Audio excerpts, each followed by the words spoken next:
Thank you very much, Bob, for that kind introduction, and I want to congratulate the conveners of this symposium. This has been incredibly helpful and informative in terms of the speakers as well as the questions and the interplay with the attendees, and I hope that that'll continue through this panel and through the morning. But thank you all for your commitment and interest to a truly very important set of issues that we're in fact trying to get our hands around and take some action on in Utah and hopefully regionally, nationally, and internationally. What I'd like to specifically focus on then in conjunction with Sarah Wright is policy options for Utah. What are we doing now? What are next steps? Where are we looking? What are the strategies? And I hope that also will evoke from you some recommendations and comments on things that perhaps you think are the right directions and the right steps, and things where we could be adding to the list or changing the focus based on your perspective, because this really is a process that must involve stakeholders, and you're all stakeholders, and there are many more who either couldn't or aren't here today who are going to be part of the solution. And unless we can bring stakeholders, the people who care and the people who are impacted, individuals and businesses, into the discussion early on and keep them involved in terms of implementing the solutions, we're not going to be as effective in the solutions. It really takes that sort of participation. It's a way that we've learned to work in Utah to solve problems across agencies, across disciplines, and it's going to take every ounce of that type of communication, collaboration, and commitment and action to be able to solve this problem. So what's the strategy at this point? Well, this is what we're looking at. This is what we're acting on at this point. That we need to diversify the energy portfolio. As you have guessed by this point, some of this is not going to be a new suggestion. You will have heard it from other speakers, so I hope you see this as a reinforcement. It needs to be renewables, but it also needs to be cleaning up the non-renewable, the carbon energies, so that we have carbon-free technologies as a result of that, where we are going to continue to use fossil fuels, or at least reduced carbon input technologies. And we have the capabilities, in fact, some leadership capabilities here in Utah in those areas. It means improving energy efficiency and conservation. This ought to be at the top of everybody's list. You don't need a law, you don't need a statute out of the legislature, you don't need an ordinance from the city. You are empowered and capable of making the difference in terms of energy efficiency, in the way you use your vehicle, in the way you utilize energy in your home and your business. Improve environmental quality and reduce greenhouse gas emissions. We're already well on the road to doing this, and the convenient, if there are any conveniences in this problem, the convenience is that we many times get multiple benefits from the actions that we impose. For instance, if you improve the vehicle mileage in your vehicle, if you go from 20 to 35 or 50 miles per gallon, simply by doing that, you reduce the air pollutant, the criteria air pollutants that we care about in terms of public health, and you also reduce greenhouse gas emissions by doing nothing more than driving the same type of fossil fuel-based vehicle you're driving, except that it gets better vehicle mileage. And you will see, and we need to continue to do a better job of emphasizing those collateral benefits in terms of actions that we take. We need to develop transmission and transportation, and this is targeted in terms of power lines and pipelines, But the transportation sector really carries a double message in terms of vehicle transport and public transportation. But the reason that this is here is because it's one of these balances, and there are a number of them in this issue. If we're going to bring renewables online and use them locally, in other words, not net meter or sell back into the grid, then transmission is less of a problem. It's more a distribution within a very limited area. But if we are going to use renewables in the way that we're talking about, where they're making a difference in replacing carbon fuel-based sources for electricity, that means we're going to have areas where we have renewable resources where we don't have transmission lines right now. And it means there are going to be properties, federal lands, private lands, state lands, that we're going to have to cross with transmission lines to be able to link in that power. So one of the trades here is, if we're committing to renewables, and depending on where that is, how do we qualify what we're committing to, or do we qualify what we're committing to in terms of transmission? That's not an answer that you can give globally. It's going to be an on-the-ground, very specific discussion, but it's a discussion that can't get lost as we go forward with this solution. We're going to be looking at encouraging energy security, and we're going to be promoting economic development. We're going to pay for this. In the process, we're going to develop new technologies in the process and hopefully maintain the quality of life that we've all come to appreciate. This is the big problem. The red on that graph is coal, the green is crude oil, the blue is natural gas, and up there on the top, everything that's in the yellow and the black is hydropower, it's geothermal, it's biomass, it's everything else in renewables, and that's the part we're talking about wanting to grow. But we've been blessed with energy resources in Utah. We are now blessed with a big challenge in terms of how we're going to deal with those fossil fuel resources in the context of new requirements for reducing carbon.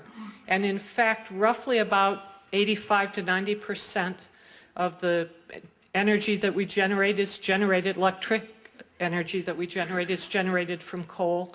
And some of that, a good part of it, although not quite half, is exported. We're not quite to 50% anymore. I think it's probably about 56 to maybe 60% is used in state.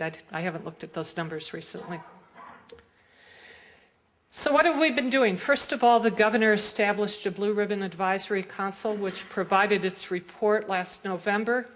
Over 70 recommendations that covered a variety of sectors, including agriculture and forestry, energy supply, residential, industrial, commercial, transportation and land use, a part that's sometimes left out of this equation, and a variety of cross-cutting issues. And we will be moving this spring now to take those recommendations and to begin implementing some of them, again, working with stakeholders. And you can see that report and track next steps on the website that's listed here, or just go to the Department of Environmental Quality or the Energy Advisor's website for the state of Utah. This gives you an idea what some of those recommendations look like. The top bars on that green graph are about 5% reduction in emissions. A rough first guess at what we could get from some of these strategies, and the stars there indicate strategies that were tied either to energy supply strategies or options, or to residential commercial options. Another thing that the governor did that you heard something about yesterday was to set an energy efficiency goal, to increase our energy efficiency by 20% from our 2005 baseline by 2015. The target for Western governors is 20% by 2020 as a region. We're doing that by leading by example in state buildings and state fleets, and by encouraging that statewide and economy-wide throughout other sectors. The energy efficiency includes new standards for buildings and for retrofits at the state level, and we're hoping that those standards are helpful for commercial entities also. There are a variety of programs available, LEED certification, one that's well known, but with the eye to providing guidance in terms of improvements in efficiency. Training on new energy efficiency codes for buildings, including residential buildings. Training also the individuals, the building inspectors at the city and the county level, who are going to implement those codes. Energy efficiency in vehicle fleets, energy efficiency in blue sky credits, and also recognizing the value of the Power Forward program, how we use, or frankly, and better, don't use energy during peak times so that we avoid the need for additional peaking power, new power plants, or more expensive energy. We, in connection with those energy efficiency options, also requested that SWEEP, the Southwest Energy Efficiency program, prepare a report for Utah to affirm that we could reach that energy efficiency goal, and Sarah's going to talk a little bit more about that in her presentation. The legislature has been very active this year in implementing new laws that will make a difference in terms of accomplishing these goals and reducing greenhouse gases. Utah now has a renewable portfolio standard law. Now, I know some will take deference to the fact that it's a target and not a mandate. But the important thing is that the percentage is workable and attainable, and that the strategies that we need to get there are ones that we can implement. And when we get there, few will remember whether it was a target or a mandate, because we will have done it, and that's the important thing. We need to move forward to accomplish that goal. 20% of our electricity generated by renewable energy resources by 2025. These other pieces of legislation, I think Sarah will also touch on to some degree, but I particularly want to point out the two at the bottom of the list: alternative fuel networks, the ability now to clearly allow for access to the state compressed natural gas fueling stations, where we would not be in competition with the private sector to do so. In other words, there wouldn't be a gas station down the street that might otherwise sell CNG to you, and where we'd be providing a service by making the state fueling site available, as well as providing a tax incentive for more efficient vehicles. Two very important considerations in terms of the transportation sector. We also have now a revolving loan fund to assist with energy efficiency improvements both in new state buildings, including higher education buildings, and in retrofits of existing buildings. And we're using some of the stripper well monies to fund that loan program. The stripper well monies are monies that we've had for a number of years for energy efficiency and related programs. And this is going to make a big difference in terms of the speed with which we can make some of these improvements. Utah has also done a couple of things that have been seen by some sectors as more controversial than others. We joined the Western Climate Initiative, originally a group of 5 states: Washington, Oregon, California, Arizona, and New Mexico. Now Montana and Utah are also members. British Columbia and Manitoba. The Canadian provinces have joined, and we have a number of observers. The benefit of being part of this program are listed on the slide, and I'm not going to read through all of those. But what I want to focus on is the importance of a next step. We've all been frustrated by the fact that we haven't seen the speed and the substance at the federal level in terms of energy policy that is making a difference in terms of climate change. This was a way that we could step forward and make a difference by addressing some of the issues that needed to be addressed early, setting goals for greenhouse gas reductions. We now have a regional goal for the West, and Utah will have a goal that will establish in June of this year. That's working through the Department of Environmental Quality right now with Rick Sprott and his staff in the Nicholas Institute.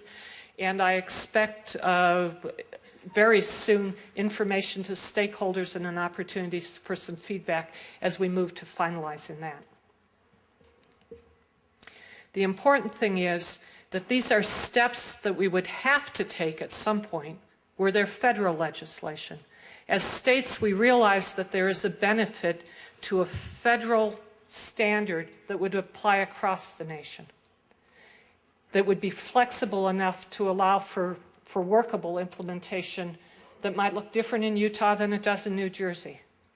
But rather than wait and then sequence that action, we're acting now to do what we can do as states, hoping that we can inform those decisions and end up with a better product as we go forward. We're doing the same thing with the climate registry. We need a way for companies and communities that are making early reductions to get credit for those reductions. And we need a system, a registry, that all 50 of the states can use, because ultimately we expect that's what it's going to take. Whether you have a cap and trade program or a tax or some other integrated process, there will have to be a way for accounting for those emissions credits. And the climate registry is the way to do that. And Utah has joined the climate registry. We are working to establish a framework that will enable us to use the information from that registry, enable businesses in Utah to use the registry to account for the improvements that they make as we move forward. And I would leave you with this quote from Governor Huntsman. This really is, at the end of the day, where we need to be moving, and we do have the resources and the ingenuity and the ambition to get there. We look forward to working with you, and I appreciate and particularly look forward to your input, suggestions, and participation in making the addition of all those series of wedges that will make a difference in terms of the climate. Thank you. You guys are hanging in there. It has been an incredible day and a half, and it's nice to kind of bring it all back home to Utah for this last session. So I need to learn how to do this, I guess.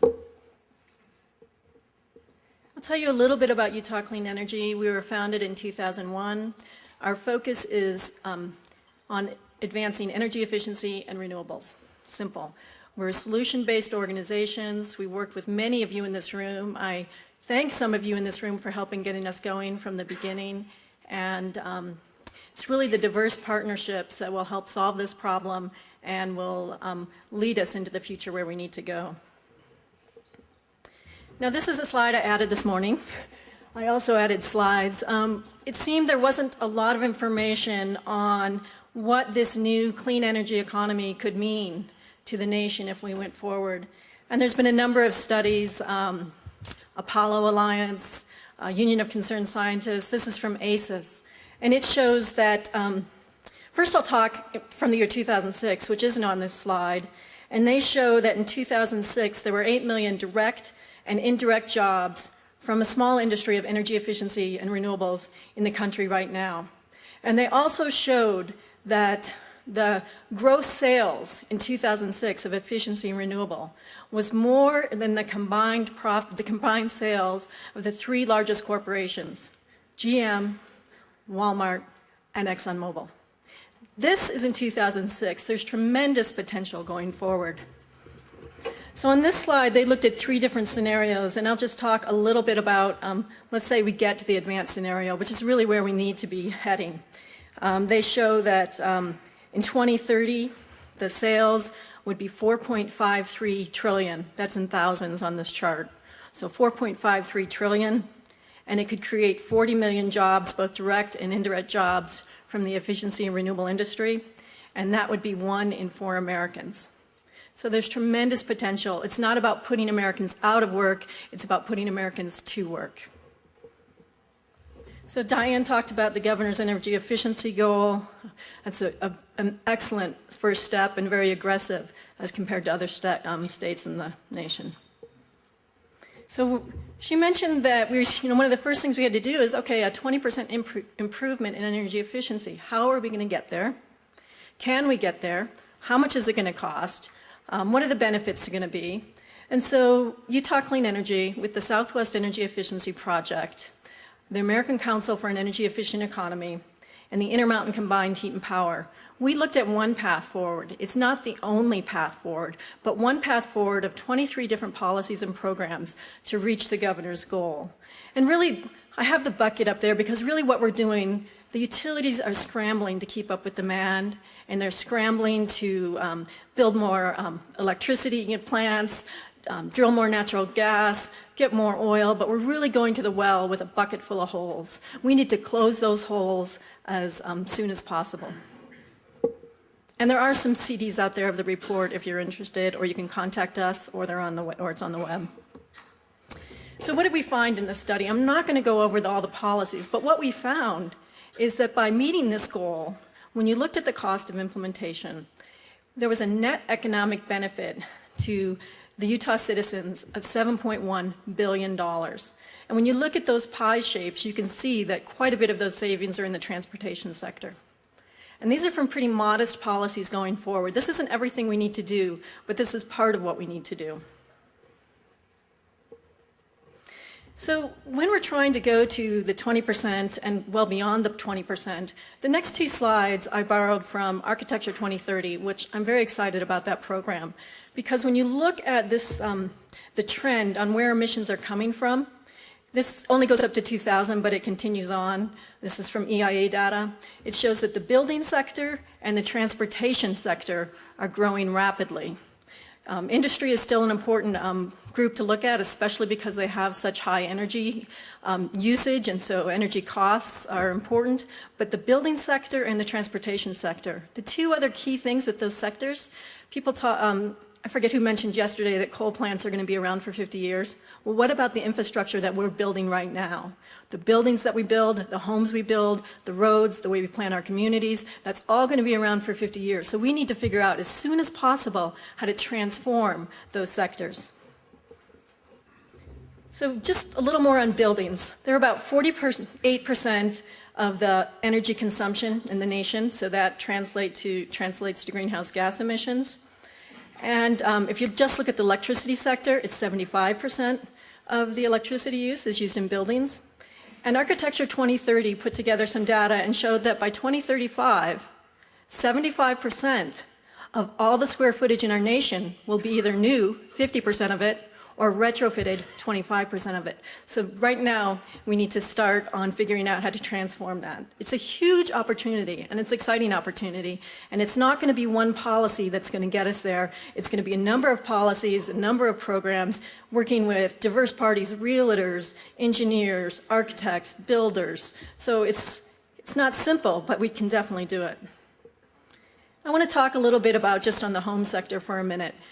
The DOE has a number of great programs. We saw yesterday that they're a bit underfunded, but the Building America program has a goal from 2,000 levels to cut energy consumptions in homes by 70%, and then to make up the last bit with on-site power generation.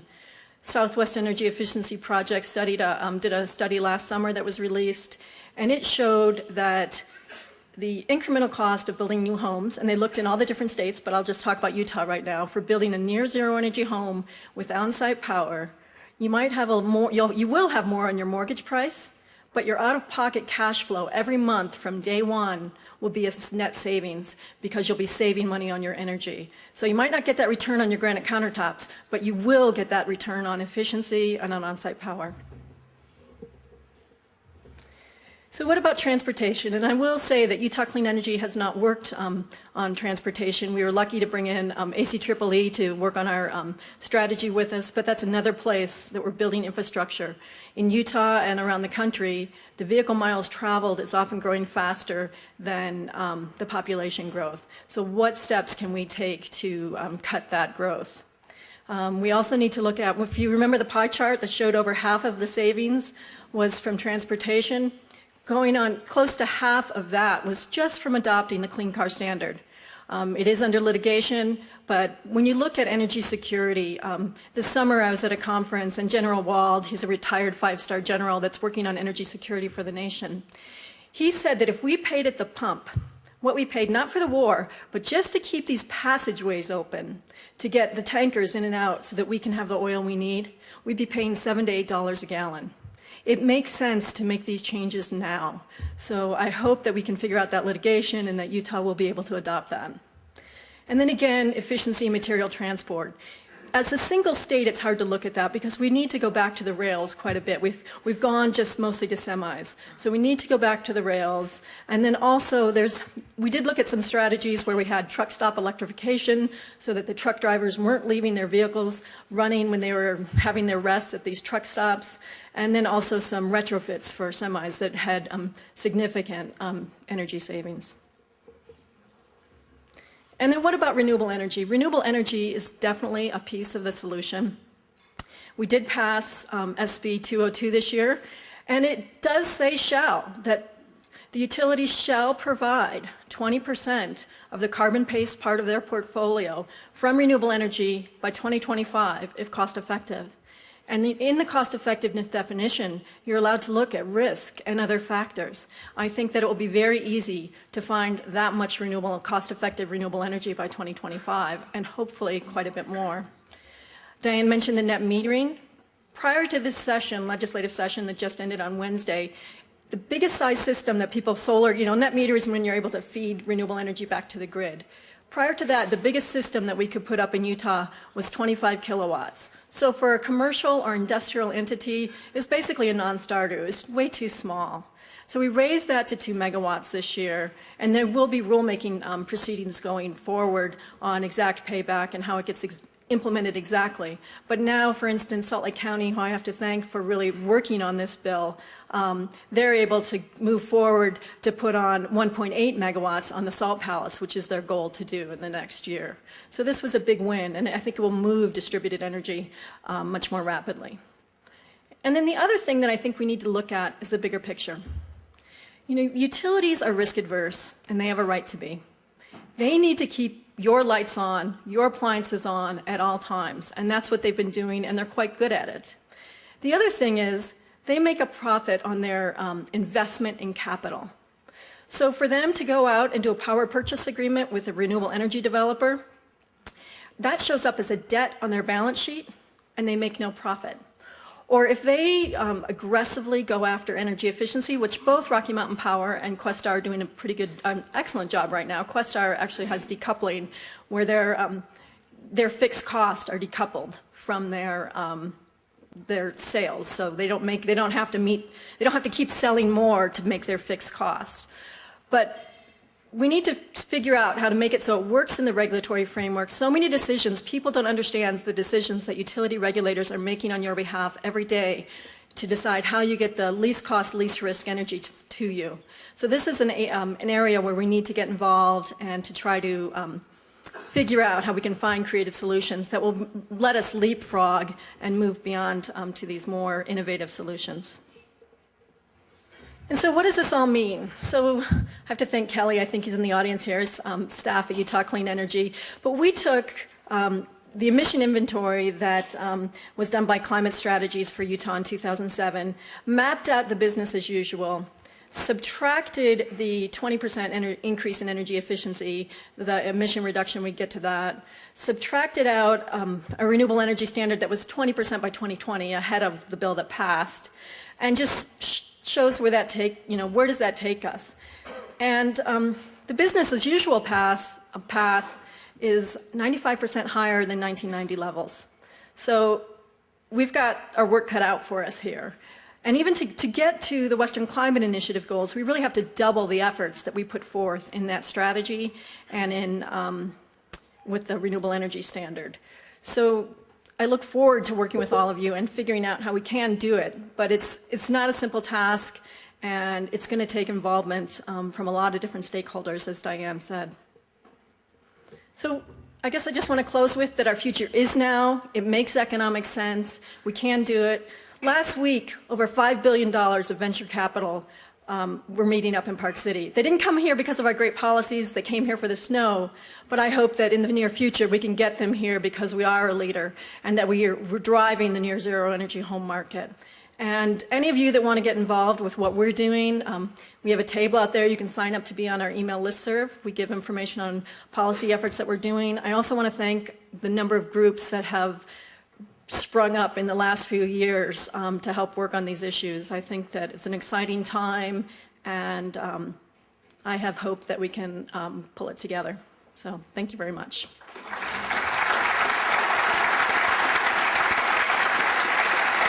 Yeah, I'm wondering why Utah is not participating in Lights Out America, which a lot of states across the country are participating in.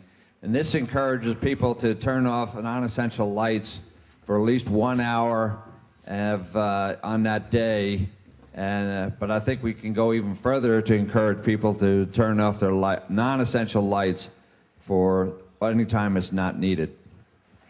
Actually, we are. Some of you will recall that we took an evening, I've forgotten, was it October?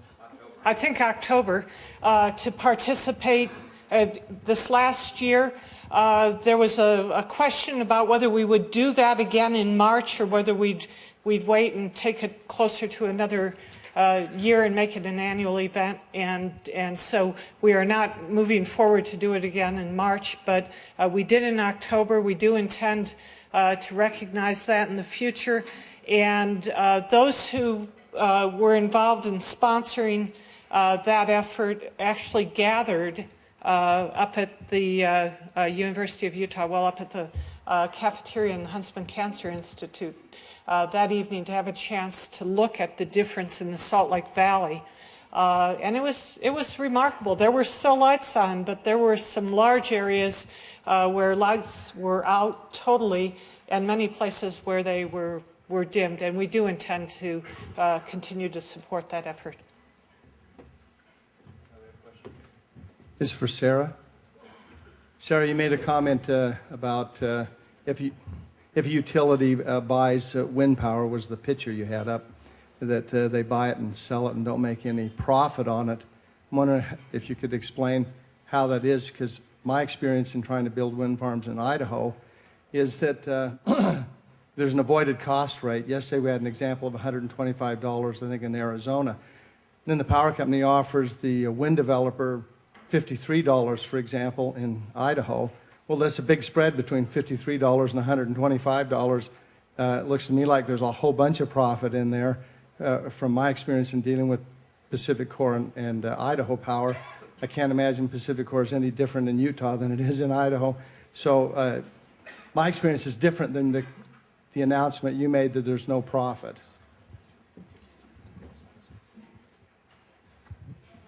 You know, I'd love to have a conversation offline on more of this. What I was talking about is it looks like a debt on their balance sheet, but we do have a wind working group here. Are you based in Utah? I live here, but the projects are in Idaho. Because we have a wind working group, and it would be very interesting to talk to you and some other developers just about that issue and see what policies or what we would need to do to try to make it so it is viable for you to develop those projects. That's critical. So thank you. I would like to ask a question of you, actually, Bill, about how we educate our own faculty at the University of Utah. The School of Business has a publication out that talks about coal-fired power plant electricity being cheaper than other sources of electricity. This, of course, is a misconception in that it does not include any cost analysis of the medical cost, and coal-fired power is cheaper, but only if you cost shift from the producer of the electricity to the victims of the pollution.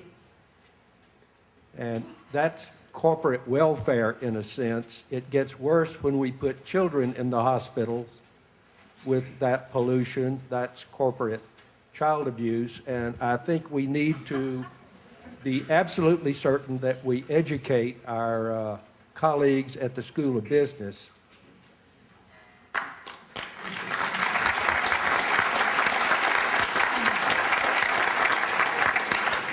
I thought I was the moderator. Just very briefly, we offer a discount to...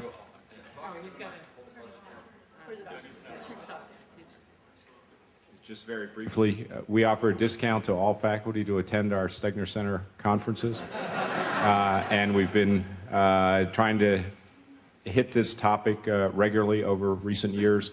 But more importantly, there is a relatively recent sustainability initiative that's getting underway to try to cross-fertilize across departments on campus, and there's strong support at every level of the central administration for cross-disciplinary work across campus. So your point's well taken. We've got a ways to go, but I think we're starting to make steps in that direction.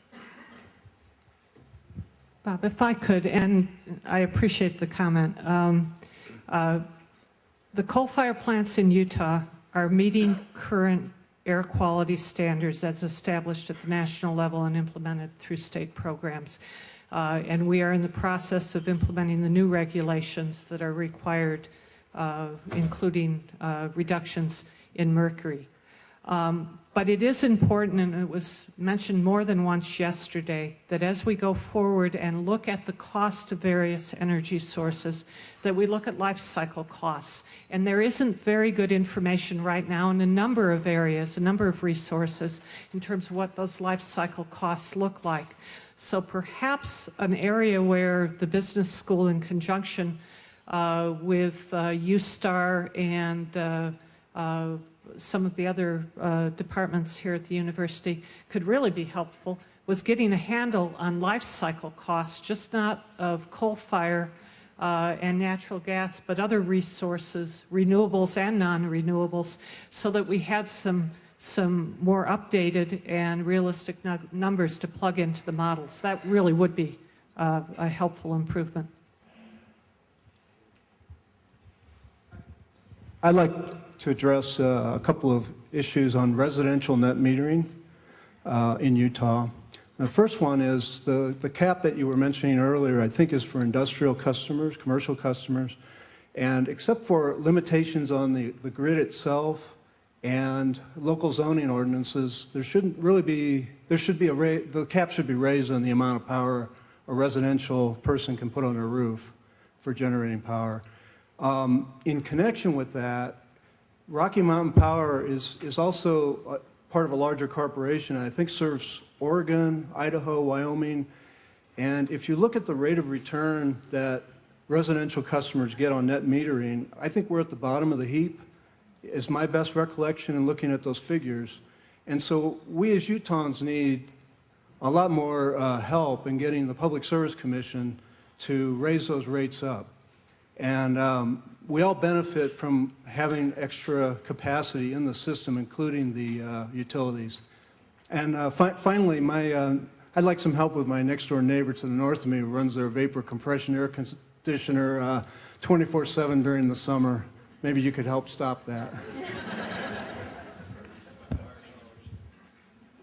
Well, I'll quickly address the net metering issue. We did, in the bill, those issues are deferred to the Public Service Commission and rulemaking. So we will be bringing in experts to help testify, but the public can also get involved in that, even if it's just to provide letters to the Public Service Commission talking about what they're seeing in other states. The more that our utility regulators hear from the public what they'd like to see, the easier it makes our job. So I hope you can get involved, and we'll keep you posted if you sign up for our email list. Thanks. This question is for Dr. Nielson. You stressed the importance of citizen involvement and making our voices heard. Last month, when the Senate committee was hearing the McCoy renewable energy bill that would have set actual renewable standards, I was one of the many people in the room who wasn't given the opportunity to speak that day. And even for the people who were given the opportunity to speak, it was clear that in that kind of setting with the Utah State Legislature, the voice of one company was heard much louder than the voice of many citizens. So I'm asking, what do we have to do to make our voices really be heard? And I want to clarify what I'm asking here. Since the last month I heard you answer the question of what young people can do to make a difference in our future. So before you again tell us to turn out the lights and open the blinds, I want to make it clear, I'm not asking you for something easy that we can do to make ourselves feel better. I'm asking when and where do we need to stand out in the streets and demand our right for a livable future?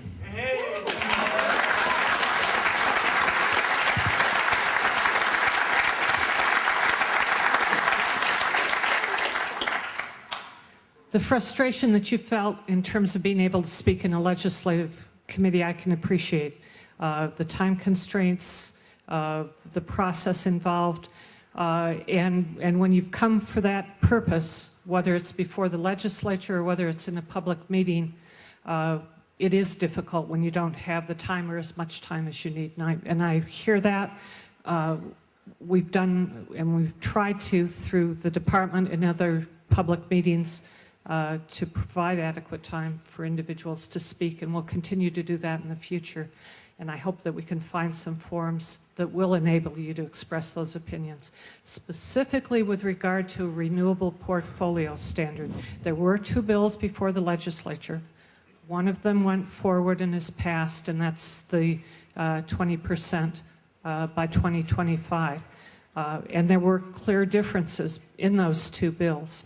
But we now have legislation that I expect is going to go into law. And I think, to answer your question most directly, the next steps are to implement the programs that will make a difference in terms of accomplishing that. Some of that is setting up a structure to enable or facilitate or encourage more renewable energy within the state as a bridge, as a substitute for fossil fuel energy. Support Salt Lake County and the work that they're doing to put PV panels on top of county buildings. If you live in a community where there's a willingness to consider either using wind or using solar to help offset some of the costs either of the power resource that city or county is consuming, or the resources of individual homeowners and businesses, support ordinances that would encourage that. It won't come as a surprise to anyone that if you were to want to construct a windmill at this point, to switch to wind power at your home or small business, if you wanted to put photovoltaic PV panels on your roof, that there are probably requirements or at least ordinances that govern how that can be done, where it can be done, and how it needs to be done without restricting the viewscape for neighbors or businesses adjacent to you. And that's particularly important in terms of solar, because you also don't want to obscure the power, the sunlight hitting those panels. So get involved and make sure that the ordinances in your community are ones that are sufficient to enable renewable resources to be implemented. I'd be happy to talk with you if this is an area where there is interest in having further discussions, maybe even establishing some times, public comment periods, where we could sit down and start to work to defining what you see as solutions that would facilitate renewable power and an increased use of power as part of our electricity grid. And I'd be happy to hear from you on that. I can think of one thing the governor could do, one little thing he could do tomorrow. I commute regularly from Utah County up to here, and I would estimate you have to go 20 miles over the speed limit to get a ticket, like 85. This is not true in Virginia. It is not true in Maryland. Could the governor get the state patrol to enforce the speed limit? Maybe only on the worst pollution days if Utah mentality doesn't permit universal enforcement.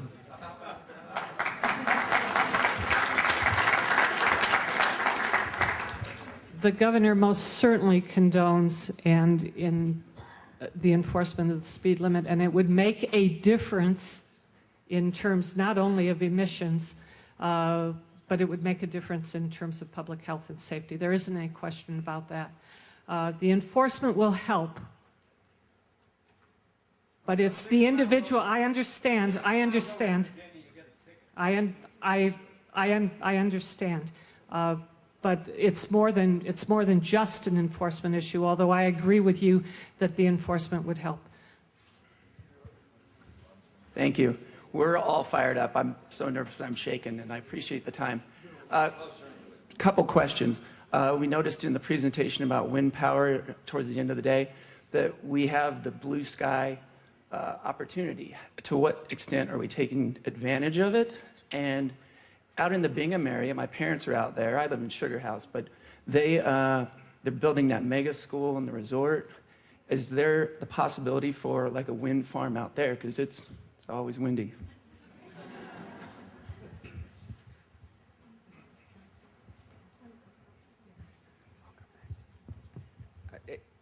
Help me understand which development you're talking about. I'm sorry. I'm not.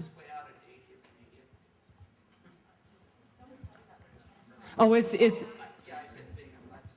Oh, okay. This is Kennecott's planned community.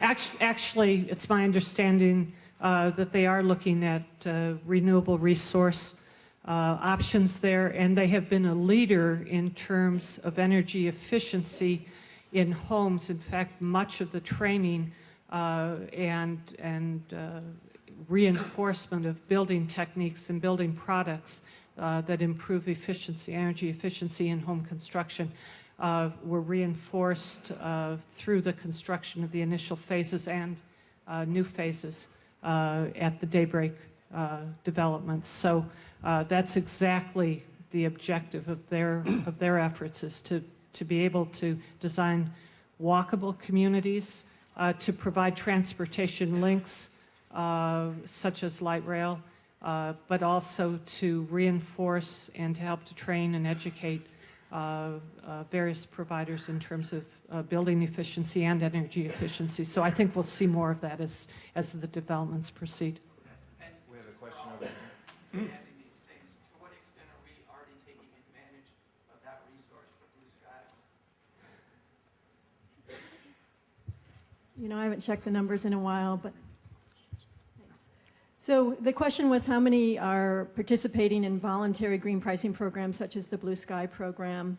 And, you know, I haven't checked the numbers recently. There's over 20,000 customers. Maybe 2% of the customers are signing up to say, I'll pay a little bit more for pollution-free wind power, and that's delivered through a renewable energy credit, but they're also doing some other really neat projects. There are, with any excess capital they have from the program, they're doing community solar projects. So it's a great program, and I encourage people to look into it. The university is also offsetting, I don't know the number, but the highest percentage of their power through a renewable energy purchase as well. And students or the public can even buy into that program as well.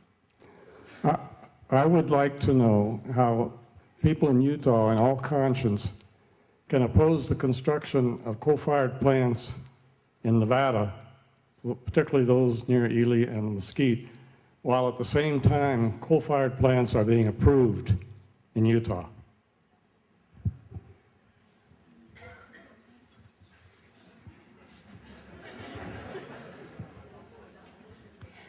There isn't any question that coal-fired plants, whether they're in Utah or Nevada or wherever at this point, are raising considerable concern.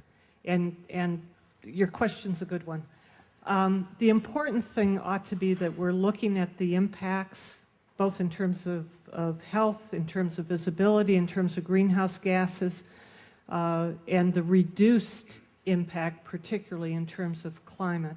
It is true that under existing law in the state of Utah, there are 2 coal-fired power plants that have been approved and that are under appeal right now. And until the law changes, the board and the executive director of air quality really don't have an authority to disapprove those plants if they meet current state law, and the state of Nevada is in the same position. But what the public has done, both in Utah for the Utah plants and in Utah for the Nevada plants, is make their concerns and their opposition known. And I think that is an important statement, whether the plant's going to be located in Utah or Nevada, and it is not a statement that has gone unnoticed by policymakers in both states. I think we'll have time for 3, maybe 4 questions. We have one back here. My question relates to the goals for the state of the policy actions for Utah. The last 2 were to promote economic development and then to maintain quality of life. May I suggest that instead of saying promote economic development, that you might consider promote responsible economic development and include in there the consideration of energy use and efficiency, and then to eliminate the last one, the maintain quality of life, because we certainly don't want to maintain the quality of our air. And I do think we are using unbridled energy in our state right now. So I would suggest and ask whether it's possible that you eliminate that one.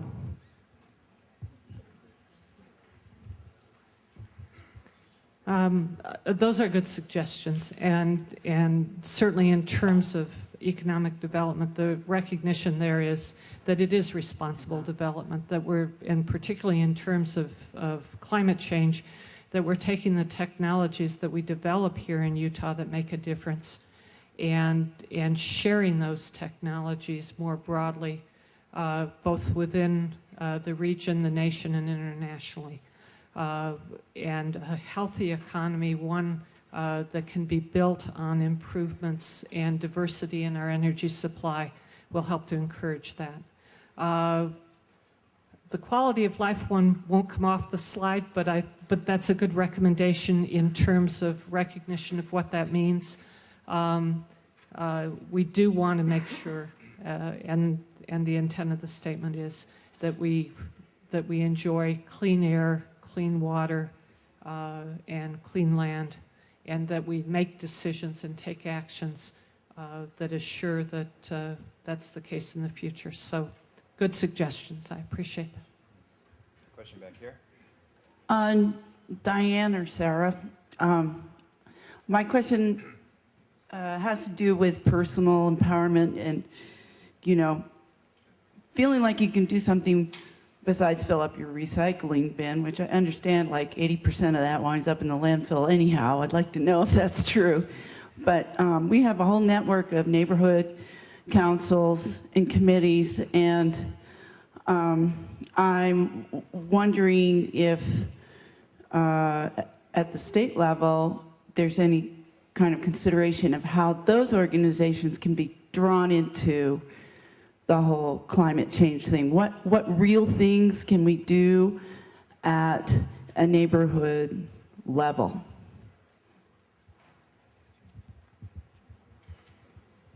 Well, first of all, I say that's an excellent suggestion. And when you look at our strategy. Okay, when we looked at the strategy, one of the things, we got a pretty good slice from just public education.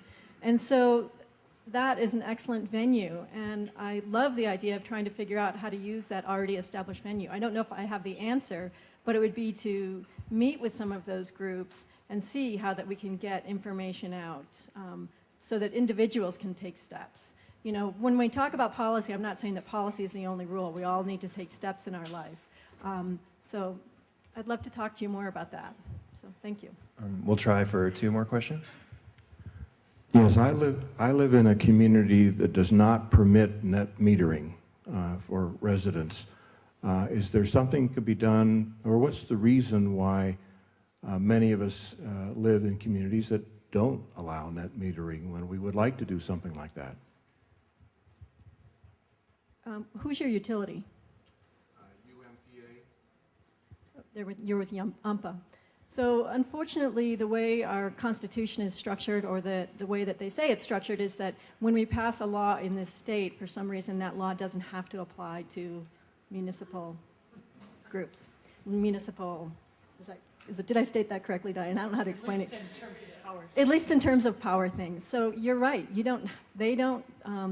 They can deny you that access. So I think that maybe we need to do some education. I know that UAMPs now, they don't have to, they're utilities, and they are starting to move towards allowing net metering. And actually, in St. George and Logan, they're giving you a credit towards buying. They give you money towards buying those systems. So that's another conversation I'd love to have with you, and I'd be happy to sit down with you and some people and maybe your power provider and see how we can start to work towards solutions. All right. Could I also suggest that a lot of times the rules that are in place, or what's allowed and what isn't allowed, is based on a different market scenario than we're going into now. At a point when a utility has excess power to sell, they may be very hesitant to buy power back, and that may in fact be part of the reason, although maybe not the only reason, that they don't allow net metering. But with the growth that's occurring in some communities and the cost of new power, there may be a willingness to revisit that. Not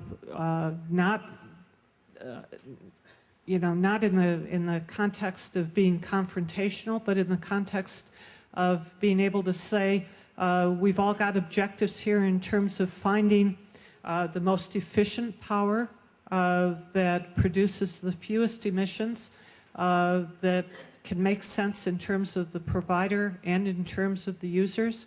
Are there some changes that we could make that would facilitate that? And I suspect as we go forward, we're going to see more of those discussions occurring. Okay, and we have a question here.